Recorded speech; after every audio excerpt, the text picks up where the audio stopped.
kindness will break you, Stoic truth no one talks about. I want you to imagine this.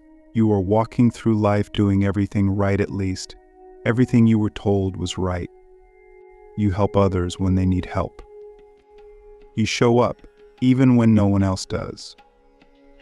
You give your time, your energy, your care, sometimes even your peace of mind. And at some point, kindness stops being a choice, it becomes your identity. You are the one who understands, who listens, who forgives. And yet, as the years pass, something unsettling begins to grow inside you. A quiet fatigue, a dull ache, a realization. You feel like you're disintegrating not because you did something wrong, but because you kept doing what was right. And the world? It didn't reward you. It didn't even thank you. It just took. And took. And somewhere along the way, you started to feel broken. Not in a dramatic, visible way, but in that subtle, invisible way, the kind that erodes your soul from the inside out. This is kindness will break you, Stoic truth no one talks about. And if you're brave enough to keep watching, we're going to confront something most people spend their whole lives avoiding. The reality that kindness, when misunderstood, will not save you, it will destroy you. Click subscribe to this channel to get more profound insights. Think about it. Since childhood, we are conditioned to be good, to be nice, to help others, to turn the other cheek. And at first it works. People like you, they admire you. You gain a sense of identity from being the dependable one. But soon you encounter the other side of humanity, the one that doesn't care about your kindness, the one that sees your compassion as a tool, the one that sees your empathy as leverage. And you start to notice a pattern. The more you give, the more they expect. The more silent you are in the face of mistreatment, the louder their entitlement grows. You tell yourself you're doing the right thing. But deep down, a voice begins to whisper, this isn't working. You feel used, hollow, alone. And then the existential question creeps in, if I stop being kind, do I stop being me? Enter the Stoics, ancient philosophers who taught that virtue is the highest good, that living a life of reason, discipline, and moral clarity is the path to peace. Marcus Aurelius, Emperor of Rome, wrote, "Waste no more time arguing what a good man should be. Be one."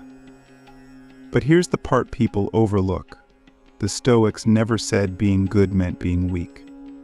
They never said being kind meant being exploited. In fact, their brand of virtue was forged in fire, rational, disciplined, and unshakable. The world, they believed, cannot be controlled. Only the self can. So what happens when your kindness is not self-controlled, but other-controlled? When you give because you're afraid of being unloved. When you say yes because you fear rejection. When your kindness is not a choice but a compulsion. That's not virtue. That's a trap. That's a prison decorated to look like nobility. Seneca, another great Stoic, said something that hits even harder. You act like mortals in all that you fear, and like immortals in all that you desire. Ask yourself, what do you fear when you're being kind? Do you fear being alone? Being disliked? Being unloved? Are you hoping that by giving endlessly, someone will finally see you? Appreciate you? Stay? If so, your kindness isn't selfless. It's transactional. But here's the twist. The world doesn't always return what you give. In fact, it often doesn't. And if your entire identity is built on being needed, being liked, being the good one, what happens when none of that comes back to you? That's when kindness breaks you. Not because kindness is bad, but because your kindness was never anchored in strength. It was anchored in fear. Now let's zoom in. Picture someone in your life who always gives, who never says no, who absorbs everyone else's chaos. Maybe it's you. That person is praised until they break, or until they burn out, until they finally whisper, "I can't do this anymore," and the world shrugs and moves on. Because here's the brutal Stoic truth. The world does not owe you fairness. It does not owe you gratitude.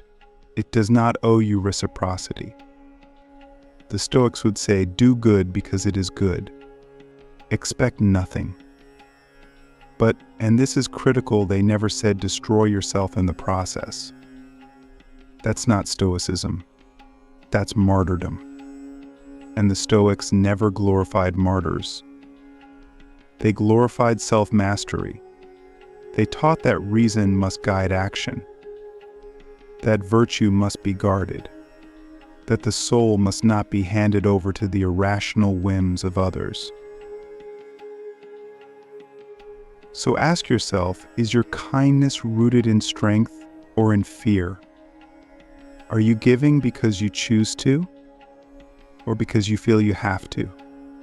Imagine a version of kindness that is firm, not fragile, that sets boundaries, that says no without guilt, that helps without losing itself. That's Stoic kindness. It's not submissive, it's sovereign.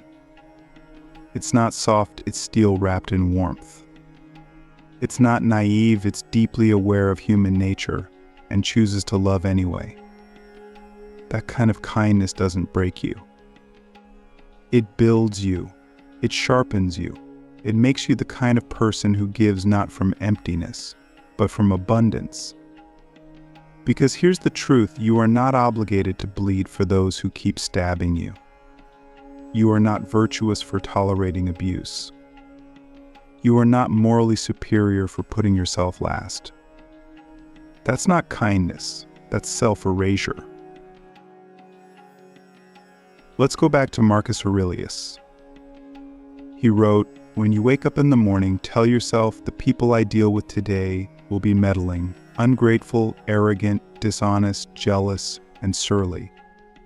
Not to be cynical, but to be ready." Because Stoicism is not about rose-colored glasses. It's about clear vision. You can be kind and still be prepared. You can love people and still protect yourself. You can give and still say, this is my limit. Because boundaries are not cruelty. They are clarity. And clarity is kindness not just to others, but to yourself. So let me ask you, are you being kind or are you being used? Are you giving from strength or from scarcity? Are you embodying virtue or sacrificing yourself to be seen as virtuous? Kindness will break you if you let it. But Stoic kindness, the kind that's rooted in reason, in strength, in self-respect, that kind will not break you. It will rebuild you. It will make you unshakable. It will help you give without losing yourself. It will help you forgive without forgetting who you are. It will help you love others, even when they don't deserve it, but never at the expense of your own soul. Because in the end, the Stoics didn't teach us to be martyrs. They taught us to be wise. And wisdom means knowing when to give and when to walk away, when to help and when to let others grow on their own, when to be kind and when to be strong enough to be misunderstood. That is the path of the Stoic. That is the way of the sage. And that is the only kind of kindness that will not break you but elevate you. Giving from emptiness, the hidden trap of compassion that Stoics warned us about. We need to talk about something most people are too afraid to admit, that even the purest acts of compassion, when done from a place of emptiness, can become toxic not only to others but to ourselves. You see, the world applauds giving. It idolizes selflessness. We write songs about sacrifice, we build religions on martyrdom, and we praise those who give until it hurts. But what if that pain isn't noble? What if it's a symptom of something deeper, a kind of spiritual neglect we're inflicting on ourselves in the name of being good? The Stoics, those ancient guardians of inner clarity, warned us against this trap in subtle but powerful ways. They knew that compassion must be tethered to reason, to self-awareness, and most importantly to personal limits. Yet in our modern age, we often disconnect kindness from wisdom. We give not because we're full, but because we're afraid of being alone, afraid of being disliked, afraid of being seen as selfish. And in doing so, we empty ourselves drop by drop, gesture by gesture, kindness by kindness, until there's nothing left but a hollow shell performing the rituals of goodness without the soul to sustain it. Picture this: you are constantly giving your time, your energy, your attention, all in the name of love, friendship, duty. But each time you give, you feel a little more depleted. And yet, you keep going. Why? Because you've convinced yourself that to stop would be wrong. That to set boundaries would make you heartless. That to say no would betray the identity you've built, perhaps the only identity you've ever known. You're not alone in this. So many of us have been taught to equate worth with sacrifice. We believe that to be valuable, we must be needed. And to be needed, we must give until we disappear. But the Stoics saw right through this illusion. They understood that virtue is not about destruction, it's about balance. Epictetus taught, know first who you are and then adorn yourself accordingly. That's the key. If you don't know who you are, what your limits are, what your values are, what your truth is, then your compassion is not anchored. It drifts. It drowns. It loses itself in the tides of others' expectations. This is where the hidden trap lies. Compassion, untethered from self-knowledge, becomes compulsion. A compulsion to fix, to save, to solve. And when we can't, when our efforts are met with indifference or even hostility, we begin to feel despair. But this despair isn't caused by the world's coldness. It's caused by our internal misalignment. We gave, but we didn't protect. We loved, but we didn't discern. We sacrificed, but we never asked if the sacrifice was ours to make. The Stoics warned us, you have power over your mind, not outside events. Realize this, and you will find strength. So ask yourself, have you been trying to control external outcomes through compassion?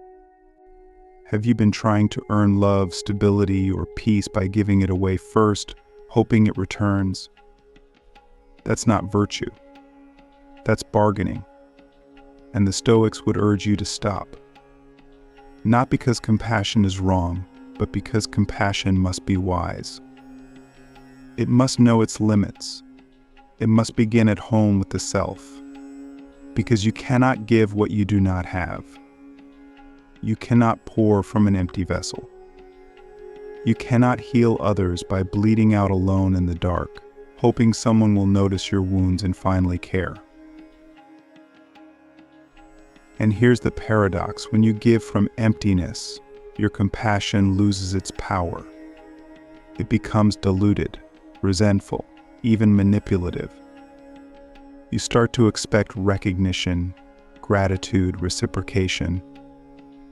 And when it doesn't come, bitterness creeps in. You begin to feel like a victim of your own goodness. But the Stoic sage never sees himself as a victim. He gives when it is right to give. He withholds when it is wise to withhold. He does not seek applause. He does not seek validation. He acts in accordance with nature, his nature. And that includes rest. That includes space. That includes saying no with the same moral clarity as saying yes. So again, we must confront the question, are you giving from fullness or are you giving from fear? Because fear-based compassion is not compassion at all. It's control. It's performance. It's an attempt to manage the unpredictable chaos of life by becoming indispensable to others. But you were not born to be someone else's emotional scaffolding. You were born to be sovereign, to be whole, to be kind and clear, generous and guarded, available and autonomous. The Stoics would tell you, cultivate your inner fortress. Not to shut others out, but to ensure that what you give comes from strength, not scarcity. They would not tell you to stop caring, but they would tell you to care wisely. You need to examine your motives, to trace every act of kindness back to its root. If that root is love, reason, and inner peace, then give freely. But if it's fear, guilt, or insecurity, pause, reflect, realign. Because otherwise your compassion becomes a form of self-harm. And no one will stop you. In fact, they'll probably cheer you on. Our culture romanticizes burnout. It celebrates people who never say no. But the Stoic path is not about applause. It's about peace. And peace requires boundaries. Peace requires solitude. Peace requires the courage to disappoint others so you don't betray yourself. So here's the final, brutal truth. Kindness will break you if it's disconnected from wisdom. If it's rooted in fear. If it's used as a mask to hide your own unmet needs. But Stoic kindness, the kind that is deliberate, discerning, and disciplined, will not break you. It will elevate you. It will make you a lighthouse, not a lifeboat. A source of steady light, not a desperate swimmer trying to save everyone while drowning silently. And that's the kind of person the world truly needs. Not the endlessly exhausted empath, not the invisible giver, but the conscious, grounded human who knows their limits and still chooses to love not because they need to, but because they are free to. That is the Stoic ideal. That is the compassion that endures. That is the kindness that doesn't destroy but transforms. So now I leave you with one final question, perhaps the most important of all. If your kindness was never acknowledged again, would you still offer it? And if not, was it ever really kindness?